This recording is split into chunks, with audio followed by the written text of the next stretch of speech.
Salam equilibrium, salam keseimbangan. Kali ini kita akan mengulas tentang indeks harga. Ada berbagai macam barang yang dapat kita temukan di pasar. Setiap barang mempunyai harga yang berbeda-beda. Sangatlah sulit bagi kita untuk membandingkan harga bermacam-macam barang itu. Sebab ada harga barang yang naik dan ada harga barang yang tidak naik. Ada juga harga barang yang turun. Seandainya semua harga barang berubah ke arah yang sama dan dalam perbandingan yang sama, maka perubahan harga itu tidak akan memberi banyak pengaruh. Misalnya, bila harga semua barang yang biasa dibeli oleh masyarakat naik 2 kali lipat, tetapi penghasilan mereka juga naik 2 kali, maka tingkat hidup atau pendapatan real masyarakat tidak mengalami perubahan. Tetapi kenyataannya, harga-harga tidak berubah dalam perbandingan yang sama. Oleh karena itu, pengaruh perubahan harga berbeda-beda untuk berbagai lapisan masyarakat. Kenaikan biaya hidup terasa berat bagi keluarga yang berpenghasilan tetap. Untuk lebih memperjelas adanya kenaikan harga-harga, maka Biro Pusat Statistik setiap bulannya mengeluarkan daftar indeks harga konsumen. Untuk lebih mengetahui tentang indeks harga dan bagaimana cara perhitungannya, mari kita simak uraiannya.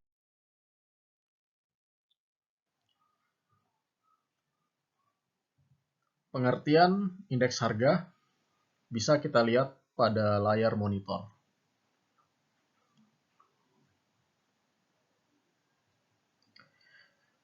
Dari pengertian tersebut, ada beberapa hal yang penting mengenai indeks harga. Di antaranya, indeks harga sebagai alat pengukur harga dari waktu ke waktu. Lalu, indeks harga dihitung berdasarkan sampel dan bukan populasi seluruh barang. Kemudian, tahun dasar yang digunakan adalah tahun yang dibuat sebagai patokan perhitungan. Pada prinsipnya, bebas memilih tahun dasar. Tetapi, agar hasil penghitungan angka indeks harga rasional, maka tahun dasar yang dipilih sebaiknya adalah tahun di mana kondisi perekonomian dalam keadaan stabil dan tidak terlalu lama dengan tahun yang dihitung. Berikutnya kita masuk ke tujuan perhitungan indeks harga. Ada beberapa tujuan perhitungan indeks harga. Yang pertama adalah sebagai indikator mengukur kegiatan ekonomi secara umum. Dengan mengetahui perubahan harga melalui indeks harga, dapat digunakan untuk menentukan kebijakan ekonomi di masa yang akan datang. Kemudian tujuan yang kedua, mengetahui tren atau kecenderungan pasar, kecenderungan harga. Tren atau kecenderungan harga juga dapat digunakan dalam pengambilan keputusan, khususnya keputusan mengenai pola kebijakan ekonomi dan moneter. Lalu yang ketiga adalah sebagai pedoman untuk penetapan gaji. Indeks harga dapat digunakan sebagai data acuan untuk menetapkan upah minimum regional. Kemudian, sebagai pedoman pembelian. Bagi perusahaan yang mempunyai persediaan dalam jumlah besar dan teratur, indeks harga sangat berguna untuk menentukan jumlah pembelian. Sebagai contoh, jika gejala harga cenderung naik secara terus-menerus, maka pembelian atau pengadaan barang dapat dipercepat, dan sebaliknya. Di slide ini, kita akan membahas mengenai metode perhitungan indeks harga. Ada dua secara umum, yaitu metode indeks harga tidak tertimbang, atau biasa disebut juga dengan metode agregatif sederhana, dan metode indeks harga agregatif tertimbang. Metode indeks harga agregatif tertimbang pada umumnya dibagi menjadi dua metode lagi, yaitu metode Laspeyres dan metode Paasche. Selain yang disebutkan di atas, ada beberapa metode perhitungan indeks harga yang lainnya. Di antaranya metode Irving-Fisher, metode Drobis dan Bowley, serta metode Marshall-Edgeworth. Pada video ini kita akan membahas perhitungan indeks harga dengan menggunakan metode indeks harga tidak tertimbang atau indeks harga agregatif sederhana. Kita lihat rumus untuk menghitung metode indeks harga agregatif tidak tertimbang atau agregatif sederhana. Rumusnya sebagai berikut. P0N sama dengan sigma PN per sigma P0 kali 100%. Keterangannya, P0N, angka indeks harga tahun ke N atas dasar tahun ke 0. Jadi itu angka indeks harga yang mau dihitung, tahun yang mau dihitung. Kemudian PN, harga pada tahun yang dihitung indeksnya, harga pada tahun tertentu yang mau kita hitung, dan P0, harga pada tahun dasar. Kemudian sigma itu jumlah. Untuk lebih jelasnya, mari kita lihat contoh soal berikut. Coba kita perhatikan soal tersebut.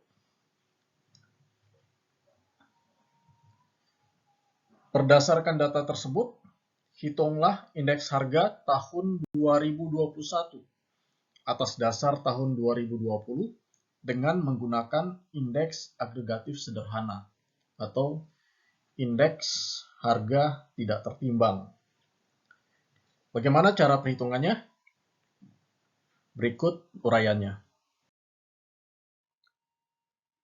Pertama, kolom harga pada tabel tersebut harus kita jumlahkan, sehingga kita bisa mengetahui berapa total harga pada tahun 2020 dan tahun 2021.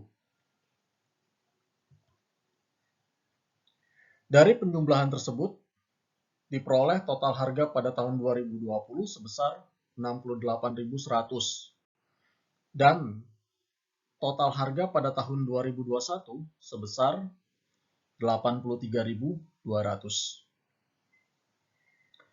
Setelah itu, kita tuliskan kembali rumus perhitungan indeks harga agregatif sederhana, yaitu sigma PN per sigma P0 dikali 100%. Dari rumus tersebut, kita tentukan berapa nilai sigma PN dan berapa nilai sigma P0-nya.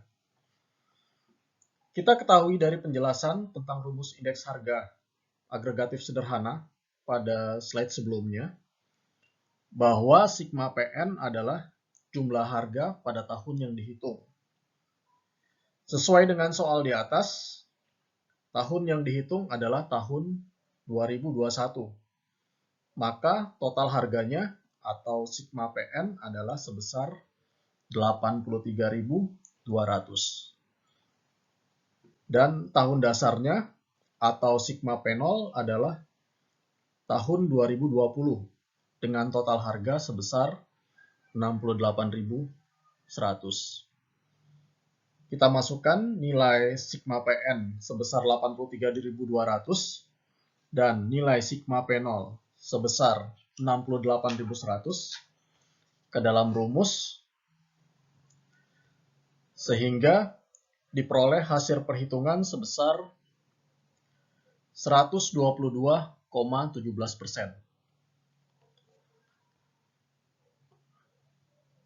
Jika hasil perhitungan indeks harga bernilai di atas 100%, maka dapat kita simpulkan terjadi kenaikan harga. Tetapi jika hasil perhitungan bernilai di bawah 100%, maka kesimpulannya adalah terjadi penurunan harga. Sedangkan jika hasil perhitungan indeks harga sama dengan 100%, maka kesimpulannya harga tidak mengalami perubahan. Dari perhitungan indeks harga di atas, diperoleh nilai sebesar 122,17%.